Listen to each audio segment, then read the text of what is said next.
옛날 어른들이 참 불쌍한 사람, 안타까운 귀신이 있대요. 총각 귀신, 처녀 귀신이라고 합니다. 장가도 시집도 못 가보고 죽었으니 얼마나 불쌍하겠냐 그러는데 요즘 좀 달라졌죠. 일부러 안 가는 사람도 얼마나 많습니까? 그게 불쌍합니까? 안타깝습니까? 또 안타까운 사람 하나가 있는데 78번 버스를 타야 되는데 87번 버스를 78번으로 오해해서 탔는데 그 버스가 사고 나갖고 죽었습니다. 그런 사람 정말 불쌍하죠. 근데 진짜 불쌍한 사람이 있습니다. 대한민국에서 태어났습니다. 대한민국은요, 곳곳에 교회가 있습니다. 전 세계에서 이런 데 없습니다. 시골, 섬, 어디든 교회가 있습니다. 십자가가 있습니다. 전 세계 역사에서 이런 데 거의 없습니다. 대한민국에 태어났는데 구원을 못 받았어요. 죄를 용서 못 받았어요. 교회 다녔는데 마당만 밟았어요. 성소에 들어오고 죄 용서를 받는 게 모든 신앙의 첫걸음입니다. 우리가 문제들이 많이 있거든요. 어떤 사람은 관계가 깨졌어요. 어떤 사람은 건강이 깨졌고 어떤 사람은 물질이 깨졌어요. 마음이 깨진 사람도 있어요. 이걸 해결받고자 주님 앞에 나와요. 다 좋습니다. 그것보다 제일 중요한 게 죄를 용서받는 겁니다. 그리고 하나님 안에서의 자유를 느끼는 거예요. 그게 모든 신앙의 기초예요. 이게 이루어지지 않는 그 무엇은 전부 사상 누각입니다. 오늘 그 중요한 말씀을 전하고자 합니다. 근데 자유가 뭐냐 그러잖아요. 그럼 200명한테 물어보잖아요. 그럼 200명이 다 다른 소리 합니다. 철학가들도요, 자유에 대해서 말한 사람들이 참 많아요. 칸트, 그리고 헤겔, 하이데거, 한나 아렌트, 뭐 소극적 자유, 적극적 자유 얘기했던 이사야 벌린, 그 유명한 자유론을 썼던 존 스튜어트 밀, 200명의 학자들한테 물어보면 자유가 200개가 다 나와요. 그만큼 굉장히 많고 정의하기 어려운 게 자유예요. 고대 그리스에서 그리고 로마에서의 자유의 개념은 우리가 지금 생각하는 철학적 개념이 아니었어요. 노예가 아닌 거, 노예가 아닌 상태, 그냥 그것을 자유라고 말했어요. 또 중세 유럽 봉건 사회에서 자유가 뭐냐? 면세된 것, 다시 말해서 통행세, 그리고 세금, 의무 이런 거에서 면제된 게 있어요. 그 면제된 상태, 그런 사람이 자유하다. 겨우 이 정도였습니다. 특히 16세기 말까지 이르러서도 자유라는 개념이 논쟁이 되거나 큰 인류의 행복의 대두가 되지 않았습니다. 그냥 고상하다, 저 사람 잘 양육받았다, 관대하다, 그걸 자유 개념으로 봤습니다. 근데 어느 때부터 자유가 중요시 여겨지고 사회와 개인의 자유, 그래서 개인의 자유를 말할 때는 뭐 프리덤, 또 사회의 자유 말할 때 리버티, 어떤 사람 이걸 두 개를 바꿔서 말하기도 하고 자유의 개념이 나오기 시작한 게 르네상스 17, 18세기부터예요. 그때부터 자유 개념이 굉장히 쏟아져 나오면서 학자들에 의해서 자유가 뭐냐, 그래서 무슨 자유가 하나가 아니라 행동의 자유, 사고의 자유, 판단의 자유, 지혜의 자유, 양심의 자유, 언론의 자유, 종교의 자유, 가난으로부터의 자유, 공포로부터의 자유, 언론 출판, 집회의 자유, 별의별 자유가 다 나와요. 그래서 이 자유와 행복을 연결하기 시작했습니다. 그만큼 인간들은 자유에 대해서 갈구하고 있습니다. 자, 어떤 것이 자유인가? 대표적인 다른 자유, 그게 뭐냐면 소유하고 권력이 있는 거, 그걸 자유라고 여기는 가짜 간판, 여기에 속아서는 안 됩니다. 여러분, 진짜 돈을 많이 갖고 권력이 있을 때 자유 있는 것이 사실이에요. 그래서 돈을 많이 가지려고 해요. 권력을 가지려고 해요. 그러나 그것이 성경이 말하는 진짜 자유가 아니라는 거예요. 돈과 권력이 있으면 내 주변 환경이 최고가 되거든요. 그때 자유를 느끼느냐? 그렇지 않다는 거죠. 인류의 역사에서 최고의 평화로운 상태, 환경이 제일 좋았던 환경, 에덴 동산이에요. 그죠? 최고의 환경이에요. 남성 중심적으로 말하면 하와는 더 행복했어요. 왜냐하면 아담이 그렇게 물어봤다며. 하와가 아담한테 이렇게 물어봤다는 거 아니에요? 아담, 나만 사랑해? 그러니까 아담이 그랬다는 거예요. 여기 너 말고 누가 있냐? 아무 라이벌이 없어요. 게다가 하와는 시어머니도 없어. 최고의 환경이에요. 최고의 환경. 여러분, 최고의 환경 속에서 뭐가 되는 거예요? 범죄가 일어나게 됩니다. 여러분, 돈을 많이 가져요. 권력을 가져요. 거기서 그치지 않아요. 돈의 속성이 뭔지 아세요? 에일리들 모아. 조금 더. 이 중독에 빠져요. 권력의 속성이 뭔지 아십니까? 권력은 절대 권력을 추구해요. 권력을 잡는 순간에 절대 권력을 향해 달려가게요. 그 죄성을 억제를 못합니다. 그래서 그 돈이 나를 자유케 하는 게 아니라, 권력이 나를 자유케 하는 게 아니라 또 다른 중독을 낳아요. 더 많은 돈, 더 많은 권력. 그리스와 이집트, 페르시아, 인도 등 방대한 나라를, 영토를 정복했던 알렉산더 대왕. 그가 인도를 정복하러 가는 길에 그 유명한 디오게네스 철학자를 찾아가게 되었습니다. 마침 자기 집에서 햇볕을 쬐며 앉아있는 디오게네스, 그 앞에 알렉산더가 나타났다는 거 아닙니까? 그래서 이렇게 말했습니다. 난 천하를 정복한 알렉산더 대왕이다. 당신이 그대가 갖고 싶은 것이 있으면 뭐든지 말해보아라. 그랬어요. 그랬더니 디오게네스가 아주 유명한 말을 했잖아요. 어이 왕이여, 조금만 비켜주세요. 당신 때문에 햇볕이 안 들어와요. 여러분 묻습니다. 알렉산더가 진짜 자유로울까요? 디오게네스가 자유로울까요? 돈과 권력을 가진 자가 자유로울 것 같죠. 그러나 쫓겨 살아요. 뭔가 중독이 되어 가요. 차라리 어찌 보면 햇볕 쬐고 있는 디오게네스가 더 자유롭지 않을까요? 사울 왕 아십니까? 이스라엘의 초대 왕. 그는 굉장히 외모도 준수하고 지혜로웠고 왕이라는 신분도 있었어요. 근데 마음에 하나 시기와 질투가 들어오면서부터 지옥으로 변하기 시작합니다. 환경이 좋아도요, 지옥으로 사는 사람이 있습니다. 삭개오라고 있습니다. 그는 유대인 그리고 로마 사이에 있는 세리장이었습니다. 일제시대 때 형사 끈앞을 비슷한 사람이에요. 많은 사람 지탄을 받으며 돈과 권력은 다 가지고 있었습니다. 그때 세리들한테는 권한이 주어져 가지고요, 로마의 일정량의 세금만 내면 돼요. 로마가 할당해 준 게 있어요. 예를 들어서 100만 원 가져와라. 그럼 100만 원만 주면 되고요. 얼마를 걷느냐는 상관없습니다. 그러면 1000만 원을 걷어요. 그리고 로마한테는 얼마만 주면 돼요. 100만 원만 주고 900만 원은 자기가 가지면 돼요. 그게 세리들이에요. 그중에 세리장은 적어도 50세가 넘어야 됩니다. 삭개오는 세리장이었습니다. 그 50세 넘은 삭개오가 예수님이 온다는 소식을 듣고 뽕나무 위로 올라갑니다. 여러분 50 넘은 사람은 뽕나무 위로 안 올라갑니다. 정신 나갔습니까? 그다 떨어지면 골다공증 다 부러지고 관절 나가고 그때부터는 얼마나 좋은 거 먹기 시작하는 나이입니까? 조심하는 나이예요. 호기심 때문에 올라간 게 아니에요. 올라가면 50 넘으면 잘했다 소리 안 해요. 여러분 마치 시순 먹은 노인네가 비키니 입고 자랑하면 다 웃어요. 50 먹은 사람이 뽕나무 위에 올라가면 용감하다 소리를 안 해요. 남의 시선이 있고 체면이 있고 자존심 때문에 안 올라가거든요. 근데 왜 올라갔을까요? 호기심 때문이 아니에요. 갈급함이 있는 거예요. 돈이 있어요. 권력도 있어요. 그런데 갈급한 거예요. 그게 우리에게 자유를 주지 못한 거예요. 목사님, 난 그래도 있어 보면 좋겠습니다. 그건 그렇게 말하면 할 거 없어요. 할 말이 없어요. 지그문드 프로이가 그런 얘기했다는 거 아닙니까? 나는 부자들이 다루기가 쉽다. 대화하기가 쉽다. 왜냐하면 부자들은 돈으로 안 된 것이 얼마나 많다는 것을 너무 잘 알고 있다는 거예요. 돈이 있으면은 다 되는 줄 알았는데 돈으로 안 되는 것이, 소중한 것이 너무 많다는 것을 철저하게 깨닫고 있는 게 부자들이라는 거예요. 그래서 역설적으로 표현한 거예요. 그들과 대화하기가 쉽다. 그만큼 안 되는 거, 이게 우리에게 자유를 주는 것이 아니라는 것이죠. 성경이 말하는 자유가 아니에요. 이거는 마귀가 이거를 쫓으라고, 이것이 자유라고 마치 아우슈비츠 그 정문에 걸어놓은 그 말도 안 되는 간판처럼 이걸 쫓게 만듭니다.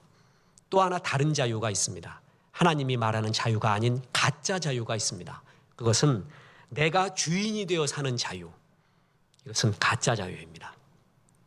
철학은 한마디로 내가 주인이 되는 거예요. 모 철학자가 그러더구만요. 철학은 내가 주인 되는 거다. 말이 마차를 끊어야지 마차가 말 끌고 가서는 안 된다. 다른 그 무엇도 나를 끌고 갈 수 없다. 나를 끌고 가려고 하는 그 모든 것에 저항하라. 그게 자유다. 얼마나 멋진 말이에요. 이런 말 들을 때 가슴이 뛰죠. 네 안에 성공의 가능성도 실패의 가능성도 있다. 네 안에 거인이 있고 네가 우주의 정령을 다 포함하고 있는 우주가 바로 너고, 네가 주인 되어라. 네가 주인 되어 살아라. 이게 인본주의 철학자, 인본주의 인문학자들이 말하는 네가 주인 된 삶이에요. 이게 시중에 얼마나 많이 나와 있는 자유의 개념인지 모릅니다. 여러분, 성경은 이것을 자유라고 말하지 않습니다. 이런 자유를 추구했던 대표적인 사람이 누구냐면 그리스인 조르바에 나오는 조르바입니다. 니코스 카잔차키스. 인문학을 하나님께 이 방송을 하고 난 다음에 어떤 분이 찾아왔어요. 조르바 전공한 분이었습니다. 자, 그래서 그거 갖고 한 30분 이상 쭉 자유에 대해서 이야기했던 기억이 납니다. 막 화가 나서 왔어요.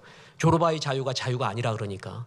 나 이거 갖고 밥 먹고 살고 있는데 그거 자유가 아니라 그러면 뭐가 자유냐 그래갖고 와갖고 그때의 그 깊은 대화가 아직도 잊혀지지를 않습니다. 니코스 카잔차키스가요, 진짜 조르바를 만나요. 그 그리스인 조르바의 주인공이 나거든요. 나라는 화자인데 그것은 사실 실화예요. 크레타 섬으로 갔을 때 그 조르바를 만나게 되죠.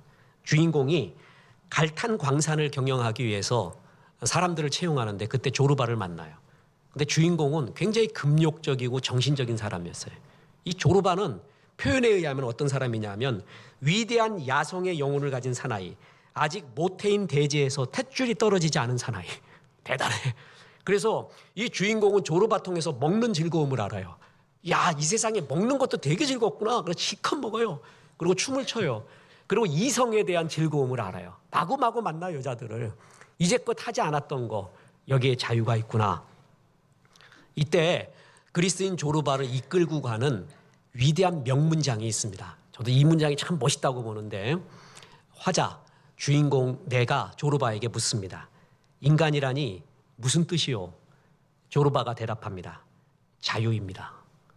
인간은 자유래요. 그게 그리스인 조르바에 나오는 그 책의 기관차예요. 그게 주제예요. 자유로운 조르바. 진짜 조르바는 그랬습니다. 이 사람은요, 과거에 발목 잡히지 않아요. 미래의 염려에 발목 잡히지 않아요. 오늘을 살아요. 멋있죠? 시인의 눈을 갖고 있어요. 늘 일상으로 보는 그러한 바다와 하늘과 대지를 보면서 시를 지을 수 있는 사람이에요. 이른바 참 원하고 있는 낯설게 하기, 다르게 하기, 그게 저절로 되나 봐요. 그렇게 보면서 일상 속에서 아름다움을 보는 시인의 눈을 가지고 있었습니다. 뿐만 아닙니다. 평등 사상을 가지고 있었고요. 자기 맏아들 드미뜨리가 죽었을 때 춤을 추면서 슬픔을 승화할 수 있는 내면의 힘도 갖고 있습니다. 대단하지 않습니까? 아마 이 조르바를 보면서 조르바가 우리들 그리스도인들에게 이렇게 조롱하는 것 같습니다. 진리를 알지니 진리가 너희를 자유케 하리라. 하나님이 그렇게 말했잖아요. 당신 그 진리를 알고 있는 사람이 왜 나보다도 자유롭지 못해요? 왜 이렇게 그렇게 살아요? 조르바가 그렇게 우리를 조롱하는 것 같아요. 자유로운 삶. 너희들은 왜 이렇게 자유롭지도 못하느냐? 그런데 이렇게 자기가 주인되어 마음껏 사는 이 조르바의 자유가 성경이 말하는 자유가 결코 아닙니다. 그는 간단히 말해서 자기의 죄성을 절제하는 성화의 자유가 아니고 영원을 바라보는 자유가 아닙니다. 마음껏 삽니다. 그 자유가 너무 지나치게 공격적이에요. 남이 어떻게 생각하는가 잘 모릅니다. 도자기를 굽는데 왼쪽 손가락 하나가 방해가 돼서 찍어버려서 없애버려요. 그리고 여자에 대해서 수없는 여자를 만나는데 제가 개인적으로 찾아와도 그 문장을 여러분에게 소개를 못 해주겠습니다. 변태 중에 상변태입니다. 어떻게 그렇게 여성 편력이 있는지, 그렇게 살아갔는지 그가 만든 베개, 그것까지만 이야기하겠습니다. 말도 안 되는 거예요. 그렇게 살아갔습니다. 뿐만 아닙니다. 수도원의 수도사가요, 믿음의 회의를 느꼈어요. 그럴 수 있는 거거든요.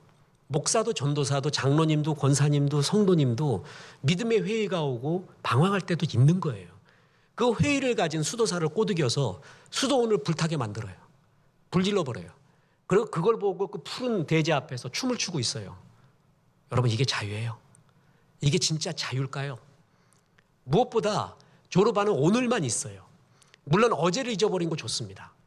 그러나 내일, 염려의 내일이 아닌 영원의 내일, 죽음과 죽음 이후의 그 세계, 이에 대해서는 아무 말도 아무 언급도 없습니다.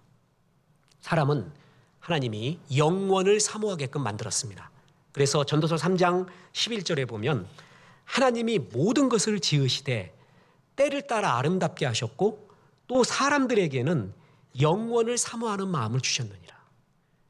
이 영원에 대한 생각에서 벗어날 수가 없습니다. 이 영혼이 해결돼야 진짜 우리는 기쁨이 있고 영광이 있고 그리고 자유가 있는 거예요. 조르바에게는 영원, 죽음, 죽음 후 이런 게 없습니다. 그리스인 조르바를 지은 니코스 카잔차키스, 자유, 힐랍 문화의 대표자예요. 이 사람이 5사람을 굉장히 존경했대요. 거기서 모든 사상이 나왔어요. 이게 누구냐 하면은 호메로스, 붓다, 니체, 베르그송, 실존인물 조르바. 이 사람들의 특징이 인본주의 인문학자, 자유를 추구하는 사람들이에요. 니코스 카잔차키스가요, 죽기 전에 자기의 묘비명을 미리 써놨습니다. 또 지금도 문학, 자유를 추구하는 사람이 그의 묘비명을 찾아 여행을 하고요, 그 앞에서 경배하고 그 문구를 새기는 그 유명한 묘비명이 있습니다. 거기 뭐라고 써 있는 줄 아세요? 나는 아무것도 바라지 않는다. 나는 아무것도 두려워하지 않는다. 나는 자유다. 멋있냐고. 이게 멋있냐고요. 그리고 지옥가 있어요. 그러면 그게 멋있냐고요. 여러분, 그리스인 조르바, 내가 주인 되어 살아가는 영원도 모르고 성화의 절제도 모르고, 여러분 그것이 진짜 성경이 말하는 자유냐? 그렇지 않습니다. 이어령 초대 문화부 장관, 또 이어령 교수님, 저도 한때 문학 공부를 할 때 그분의 글을 습작도 하면서 그 중에 한 사람이었습니다. 참 수려한 문체를 갖고 있어요. 수려한 문체 가진 사람이 몇 명 있는데 이문열, 이어령 이런 사람들이 그렇습니다. 참 수려한 문체를 갖고 있어서 많이 배우기도 하고 습작하면서 했습니다. 이분이 그렇게 침묵하고 계시더니 올해 초에 중앙일보 백성호 기자라는 분을 만나 인터뷰를 하면서 커밍아웃을 합니다. 자기 암 걸렸다고요. 그때 처음으로 제가 만날 때도 그 얘기 안 했습니다. 건강하십니까 교수님? 그러면 다 웃으세요. 아무 말도 안 해요. 아, 건강에 이상은 있구나라고 여겼는데 이제 세상에 공포를 한 거예요. 그러면서 그 기자와 인터뷰한 내용이 있는데 자기 6살 때의 이야기를 이렇게 얘기했습니다. 나는 굴렁쇠를 굴리며 보리밭길을 가고 있었다. 화사한 햇볕이 머리 위에서 내려쬐고 있었다. 대낮의 정적. 그 속에서 나는 눈물이 핑 돌았다. 아무런 이유도 없었다. 부모님 다 계시고 집도 풍요하고 누구랑 싸운 것도 아니었다. 슬퍼할 까닭이 없었다. 그런데 먹먹하게 닥쳐온 이 대낮의 슬픔은 대체 무엇이었을까? 그때는 몰랐지만 그게 내게는 메멘토 몰이었다. 더 쉽게 설명하겠습니다. 6살 때예요. 굴렁쇠 메고 이렇게 끌고, 여러분 88 올림픽 때 그 굴렁쇠 소년 기억합니까? 그게 잘했다 못했다를 떠나서요, 모든 올림픽의 개폐막식은 꽉꽉 채웁니다. 근데 유일하게 88 올림픽만은 확 비워버렸어요. 아무것도 없는 여백. 그 굴렁쇠 애 하나가 굴렁쇠 메고 쭉 가잖아요. 여기 끝에서 저 끝까지 가더라니까. 이것이 여기까지만 가서 또 딴 거 나오는 줄 알았더니 조용하니 그것만 끌고 가요. 그래서 그 친구하고 뭐 계약을 했다며요. 광고에 안 나온다, 텔레비 안 나온다, 언제까지는 뭐 이러면서. 그 굴렁쇠의 추억이 뭐냐 하면은 어릴 때 자기의 추억이에요. 굴렁쇠 메고 갔는데 대낮의 햇빛 속에 자기 부족한 게 그때 없었대요. 근데 알 수 없는 허무와 괴로움이 밀려오는 거예요. 어린 나이 땐 그게 몰랐어요. 그게 바로 죽음이었다는 거예요. 죽음에 대한 생각이 떠오르기 시작한 거예요. 이게 뭐냐면은요, 하나님이 사람들에게는 영원을 사모하는 마음을 줬다는 거예요. 거기서 그 영원, 죽음 이후 그 생각을 벗어날 수가 없어요. 그게 해결돼야 진짜 자유가 오는 거예요. 이어령도 그걸 느끼는 거예요. 계속 이어지는 말을 들어보십시오.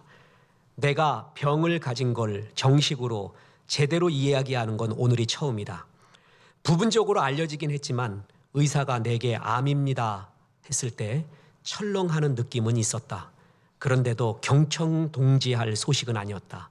나는 절망하지 않았다. 대신 이런 생각이 들었다. 그래, 내가 암이야. 어떻게 할까? 6살 때부터 지금껏 글을 써온 게 전부 죽음의 연습이었다. 우리는 그에 대해서 여러 해석을 해요. 그죠? 다른 사람이. 자기가 자기를 해석할 때 그 6살 이후로 내 의식에서 벗어날 수 없는 게 죽음이라는 거예요. 영원이라는 거예요. 제가 만나본 문학가도 그랬습니다. 대학교 때 객기 부리면서 소설가, 시인 만나는 게 재미였어요. 교만이었기도 했고요. 그때 그 사람들한테 꼭 2가지를 물어봤다 그랬죠. 당신 왜 글을 씁니까? 이분들은 말해요. 돈 때문에 쓴다는 말이 있고요. 또 하나가 고독해서 쓴대요. 그건 한결같았어요. 문학의 아버지가 뭡니까? 그러면 실존주의라고 말하고 고독해서 쓰는 거예요. 그냥 돈 때문에 쓰는 것도 있지만 이어용같이 자기는 죽음을 향해 계속 글을 쓰고 있다는 거예요. 인간은 그 영혼에 대한 생각에서 벗어날 수가 없습니다. 조르바는 영혼의 이야기를 하지 않습니다. 인본주의 인문학자들도 누구도 영혼을 얘기할 자격이 있는 사람이 아무도 없습니다. 그런데 인간은 이 영혼이 해결되지 않으면 진짜 자유가 없다라는 것입니다. 그래서 제 결론을 말씀드립니다. 죄를 용서받고 하나님 안에 있을 때 그게 참 자유라는 것입니다. 하늘은 스스로 돕는 자를 돕는다고요? 그렇지 않습니다. 하늘은 하나님을 믿는 자를 도우십니다. 그래서 다시 한번 이야기하겠습니다. 요한복음 8장 32절에 진리란 진리를 알지니 진리가 너희를 자유롭게 하리라. 그럼 묻습니다. 진리가 뭐예요? 이 질문을 했던 사람이 있어요. 빌라도라는 사람입니다. 빌라도가 예수님을 앞에 놓고 뭐라고 말했냐면 진리가 무엇이냐라고 물었어요. 그게 신약에 나온 최고의 아이러니입니다. 진리를 앞에 두고 진리가 무엇이냐고 묻고 있는 이 아이러니. 예수님 가만히 계시죠? 여러분 묻습니다. 뭐가 진리예요? 자유의 개념도 수없이 많고 사랑의 개념도 수없이 많아요. 진리의 개념도 수없이 많을 거예요. 근데 성경에서 진리가 너희를 자유케 하리라고 말할 때 그 진리가 무엇이냐? 요한복음 14장 6절에 이런 구절이 나옵니다. 예수께서 이르시되 내가 곧 길이요 진리요 생명이니 나로 말미암지 않고는 아버지께로 올 자가 없느니라. 내가 곧 뭐라고요? 길이요 진리요 생명이라고 했습니다. 진리가 뭐냐면 예수님이에요. 그럼 이 구절을 바꿔놓을까요? 진리를 알지니 진리가 너희를 자유케 하리라. 예수님을 알지니 예수님이 너희를 자유케 하리라. 예수님의 어떤 요소가 우리를 자유케 하는가 이거예요.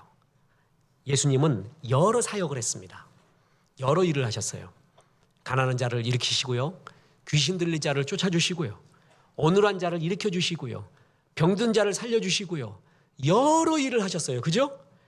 그 중에 예수님의 핵심적인 일이 있어요. 예수님은 이것 때문에 오신 그 핵심 사항이 있습니다. 그게 요한복음 1장 29절에 나옵니다. 거기에 보면 오직 예수님의 길반을 위해 예배하러 온 침례 요한, 세례 요한이라는 사람이 나옵니다. 예수님을 위해서 온 분이에요. 진달래 꽃길을 만들어줘요. 사람들이 하도 완악해서 하나님의 아들이 와도 그 하나님의 아들을 받아들일 마음이 없었어요. 그때 침례 요한, 세례 요한이 자신의 순교의 피를 뿌립니다. 그 피를 진달래 꽃이 돼서 예수님이 밟고 오십니다. 그나마 침례 요한이 순교하면서 사람들의 마음이 완악하던 마음이 풀리는 거예요. 좀 예수님에 대해 생각하는 거예요. 그 역할을 하기 위해서 온 게 침례 요한이에요. 그 요한이 예수님을 보자마자 한 이야기가 이거예요. 요한복음 1장 29절 다시 보겠습니다. 이튿날 요한이 예수께서 자기에게 나오심을 보고 이르되 보라 세상 죄를 지고 가는 하나님의 어린 양이로다. 저는 이 요한의 이 말이요 모든 본질을 다 말하는 말이라고 저는 믿고 있습니다. 대단한 사람이에요. 왜냐하면 세상의 본질을 알아요. 세상은 죄에 빠졌대요. 세상은 죄에 빠졌다. 그게 세상에 대한 본질이에요. 그런데 대안점, 해결책까지 말해요. 세상 죄를 짊어지고 가는 하나님의 어린 양, 해결책까지 말하고 있죠. 저는 이 구절이 인간이 말할 수 있는 어떤 위대한 구절보다 가장 위대한 구절이에요. 이 세상의 본질을 알고 있어요. 이 세상은 죄에 빠졌어요. 그리고 그것을 해결하는 것은 하나님의 어린 양인 예수님만이 있다라는 거예요. 자, 인간은 영혼을 사모했다 그랬죠. 제가 설교할 때마다 인문학 얘기할 때마다 이걸 항상 예화를 듭니다. 흰 투명한 유리컵에 물이 담겨 있을 때 젓가락을 집어넣었어요. 휘어 보이죠? 그죠? 우리가 지금 세상에서 보는 거는 전부 휜 거를 봐요. 산을 산으로 안 보고 물을 물로 안 보고 사람을 사람으로 안 봐요. 산도 돈으로 보고 물도 돈으로 보고 사람도 돈으로 봐요. 그 가운데 진짜 산은 뭐고 진짜 물은 뭐고 진짜 사람은 뭘까? 그거를 가리켜 아르케라고 합니다. 젓가락을 물에서 빼내봅니까? 진짜 본질이 보이잖아요. 그 본질 원질을 가리켜 아르케. 철학은 인문학은 그걸 보고 싶은 거예요. 그때 자유가 있는 거예요. 그걸 정말 보고 싶은 거야. 근데 본질은 하나님께 있는 거예요. 태초에 하나님이 천지를 창조하시니라. 이게 본질 중에 본질이에요. 이게 아르케예요. 근데 그걸 인정하지 않으니까 인문학자들이 계속 본질을 찾는 신음을 하고 있죠. 그래서 인문학은 땅의 신음이다. 제가 그렇게 정의했습니다. 이 침례 요한은 본질을 알고 있어요. 이 세상은 죄에 빠졌다. 그리고 그걸 해결할 수 있는 것은 하나님의 어린 양이다. 위대한 선언을 하게 됩니다. 그래서 자유 중에 최고의 자유는 뭐냐면은 죄로부터의 자유라는 거예요. 죄. 이게 성경이 말하는 참 자유요, 제일 중요한 자유입니다. 그럼 죄가 뭔가? 이것부터 시작하면 되기 쉽죠? 현실 속에서 수없이 범하고 있는 죄들 있어요, 없어요? 많죠. 여러분 그런 죄를 범해요, 안 범해요? 범하지요. 당연히 목사도 범하고요. 말의 범죄 있어요? 행동의 범죄 있어요? 마음의 범죄 있어요? 이거 안 범하는 사람 있어요? 없죠. 그래서 죄인이다가 아니에요. 그것도 죄예요. 우리는 너무 멋있어요. 11계명을 잘 지킨다고 했죠? 11계명이 뭐라고요? 들키지 말라. 들키지 않아서 멋있어 보이는 거예요. 근데 다 똑같아요. 다 말의 범죄, 행동의 범죄, 마음의 범죄 다 똑같이 범하고 있잖아요. 성경은 이 죄보다 더 큰 진짜 죄가 있대요. 그 죄가 뭐냐? 바로 요한복음 16장 9절입니다. 자, 보세요. 죄에 대하여라 함은 그들이 나를 믿지 아니하며. 우리는 하나님의 피조물이거든요. 어떤 피조물도 특히 인간은 하나님의 뜻 가운데 이 세상에 보내진 존재예요. 던져진 존재가 아니에요. 주의 뜻이 있어요. 내 삶을 향한. 그 하나님을 인정하지 않아요. 나는 내가 어떻게 태어났대요. 나를 이 땅에 보내신 하나님을 믿지 않고 내 스스로 주인 되어 살아가는 것, 죄에 대하여라 하면 그들이 나를 믿지 않고 내가 주인 되어 살아가는 그 상태, 그거를 성경이 말하는 최고의 죄라고 해요. 그게 바로 죄인이라는 것입니다. 여러분 그렇습니다. 날개가 있다고 다 새가 아니죠. 새는 날대새예요. 새장 속에 아무리 멋진 새가 있어도요, 공중을 나는 참새보다는 못합니다. 우리 속에 갇혀 있는 사자보다는요, 산책하다가 만나는 다람쥐가 더 이뻐 보여요. 왜 그런 줄 아세요? 그에게는 자유가 있기 때문에 그래요. 수족관의 고래보다는요, 바다에 있는 새우가 더 나아. 그들에게는 자유가 있습니다. 여러분, 별들이 그 수많은 수억 년 동안에 그 궤적을 벗어나지 않는 이유가 자유를 몰라서가 아니에요. 그 궤적 안에 있을 때 진짜 자유가 있기 때문에 그렇습니다. 새들은요, 하늘을 날 때 자유로워요. 새들이 바닷속에 들어간다면 자유가 아닙니다. 물고기가 자유롭고 싶어가지고 땅으로 올라오면은 그건 자유가 아닙니다. 기차는 레일 위를 달릴 때 자유가 있어요. 연이 더 높이 날르고 싶다고 연줄을 끊어봐요. 그러면 더 높이 나르는 게 아니라 추락하게 됩니다. 연줄이 있을 때 진짜 자유가 있는 거예요. 마찬가지예요. 하나님의 피조물인 우리는 하나님의 품 안에 있을 때, 하나님과 연결이 돼 있을 때 진짜 자유가 있는 거예요. 그걸 끊어버리는 조르바의 자유가 아니라는 것이죠. 그래서 성경 요한복음 15장 5절에는 이런 구절이 나옵니다. 나는 포도나무여 너희는 가지라. 그가 내 안에 내가 그 안에 거하면 사람이 열매를 많이 맺나니 나를 떠나서는 너희가 아무것도 할 수 없음이라. 포도나무가 있는데 가지가 붙어 있어야 자유가 있대요. 열매를 맺는데요. 이걸 떠나면 너희가 아무것도 할 수 없대요. 그랬더니 이렇게 말합니다. 그거 인정할 수 없습니다. 나 하나님 떠나 있었는데 이제껏 잘 살아왔고 이제껏 잘 느끼기도 했고 시도 썼고 아름다운 삶도 살았습니다. 너희가 아무것도 할 수 없다니요. 나는 인정할 수 없습니다. 이렇게 말할 수 있습니다. 이때 너희가 아무것도 할 수 없다라는 이 의미가 뭐냐? 네가 하나님 떠나서 했던 일들, nothing이라는 거예요. 우리는 꽹과리였다는 겁니다. 하나님 안에 있을 때 의미가 있는 것이고 하나님 안에 있을 때 자유가 있는 것이지, 그 하나님 떠나서 네 마음대로 살았던 그때 느꼈던 기쁨과 자유, 그것이 너에게 영원을, 죽음 후에 아름다운 삶을 줄 수 있느냐? 없다는 거예요. nothing이라는 것입니다. 사람은 히브리서 9장 27절에 보면 죽음에 대해서 나오는데, 한 번 죽는 것은 사람에게 정해진 것이요 그 후에는 심판이 있으리니. 죽음을 맞는 두 종류가 있습니다. 하나는 예수님을 안 믿는 사람이에요. 그 사람은 심판을 받습니다. 그래서 지옥에 가게 됩니다. 거기는 가서는 안 됩니다. 영원한 불못. 원래 이 지옥은요, 사람을 위해 만들어진 곳이 아닙니다. 마귀와 그 졸개들을 위해서 만들어진 곳이거든요. 근데 하나님을 안 믿고 마귀를 쫓아갔던 사람이 마귀가 가는 곳을 같이 가는 곳이 지옥이에요. 지옥이에요. 그래서 예수 안 믿는 사람은 지옥이라는 심판이 있습니다. 예수를 믿는 사람은 결산을 받습니다. 그래서 너에게 준 모든 것, 너의 지혜, 실력, 건강, 그리고 외모, 환경, 물질 갖고 뭐 하고 왔냐? 하나님의 마음인 전도하고 선교하고 굳이 했느냐? 아니면 너를 위해서, 네 꽃을 위해서 네 꽃 자랑하느라고 다 쓰고 왔느냐 하는 결산을 받아요. 예수 안 믿는 사람은 심판을 받고 예수 믿는 사람은 결산을 받게 되어 있습니다.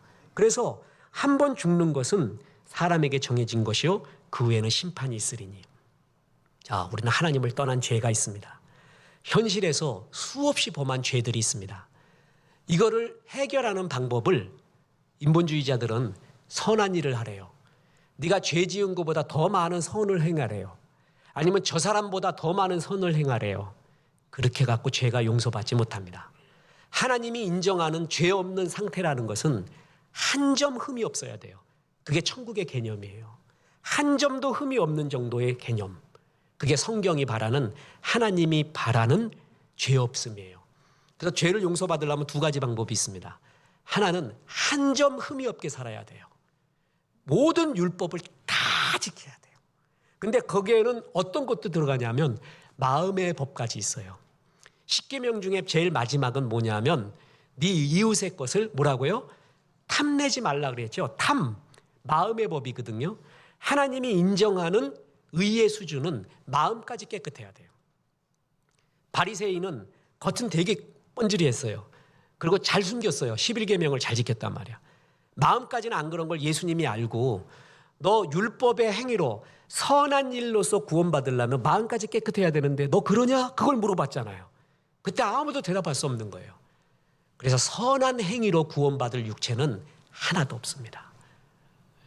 율법을 행함으로써 구원받을 육체는 없어서 하나님이 율법 외에 한 의를 주셨으니 예수 그리스도를 믿음으로 말미암는 의라고 했어요. 또 하나의 의로워지는, 죄를 용서하는 방법을 가르쳐줬는데 예수님을 믿는 거예요. 다시 말해서 아까 침례 요한이 뭐라 그랬죠? 세상 죄를 짊어지고 가는 하나님의 어린 양이라고 그랬죠. 예수님이 내 모든 죄, 하나님을 떠난 죄, 그리고 저질러 왔던 수많은 현실의 죄악들을 다 끌어안고 십자가에서 죽으셨습니다. 그 사실을 믿고 받아들이는 것을 영접한다고 합니다. 자, 보세요. 요한일서 1장 7절에 이런 구절이 나옵니다. 저가 빛 가운데 계신 것 같이 우리도 빛 가운데 행하면 우리가 서로 사귐이 있고 그 아들 예수의 피가 우리를 모든 죄에서 깨끗하게 하실 것이요. 그 아들 예수의 피가 우리를 모든 죄에서 깨끗게 하실 것이요. 그래서 요한이 말한 거예요. 세상에 내 모든 죄를 짊어지고 가는 하나님의 어린 양이구나. 하나님을 떠난 죄, 과거의 죄, 현재에 저지르고 있는 죄, 미래의 모든 죄까지 내 모든 죄를 짊어지고 십자가에 죽으셨어요. 그래서 그거를 믿고 받아들이잖아요. 그러면 그거를 영접한다고 해요. 그때 내 죄가 용서가 되고 하나님의 자녀가 됩니다. 그래서 요한복음 1장 12절에 영접하는 자, 곧 그 이름을 믿는 자들에게는 하나님의 자녀가 되는 권세를 주셨으니 하나님이 내 모든 죄를 짊어지고 십자가에 죽으셨습니다. 이걸 믿고 받아들입니다. 여러분, 이렇게 주님을 영접하기를 원하는 사람은 눈을 감고 저의 기도를 따라해 주시기 바랍니다. 같이 기도합니다. 이미 예수님을 영접한 사람들은 재영접의 기도를 하시던가 아니면 영접하는 사람을 도와주는 의미에서 같이 기도를 합니다. 기도합니다. 하나님 감사합니다. 저는 하나님을 떠난 죄와 현실에서 수없이 범한 죄들로 가득한 죄인입니다. 오늘 예수님의 이야기를 들었습니다. 예수님이 제 모든 죄를 짊어지고 십자가에 죽으심을 믿습니다. 지금 예수님을 영접합니다. 제 속에 들어오셔서 제 모든 죄를 용서하여 주시고 하나님의 자녀가 되게 하여 주옵소서. 예수님의 이름으로 기도했습니다. 아멘. 여러분, 이 기도를 여러분의 인격과 의지로 정말 기도했다면 여러분 하나님의 자녀가 된 것입니다. 축하합니다. 이것 때문에 저는 목사가 되었고 교회도 존재합니다. 이 진리 때문에 전도하는 거고 선교하는 거고 이 진리 때문에 순교까지 하는 것입니다. 여러분 축하합니다. 여러분 마음에 뜨거운 변화나 불덩이가 없어도 지금 상관없습니다. 이제 성령이 여러분 가운데 들어오셨고 이제 세상에서는 다른 하늘의 기쁨과 하늘의 영광이 임하기 시작합니다. 그리고 이제 하나님이 주시는 비전, 하나님이 주시는 꿈이 씨앗이 들어갔고요. 그것이 키워지기 시작합니다. 아직도 죄의 성질이 많이 있습니다. 이제 예수를 영접한 여러분은 두 가지를 하셔야 됩니다. 하나는 죽도록 예수님의 성품인 예수님의 인격을 닮아가야 됩니다. 두 번째, 예수님의 마음인 전도 선교 구제, 그것이 나의 비전이 되어야 됩니다. 이 둘을 쫓아가십시오.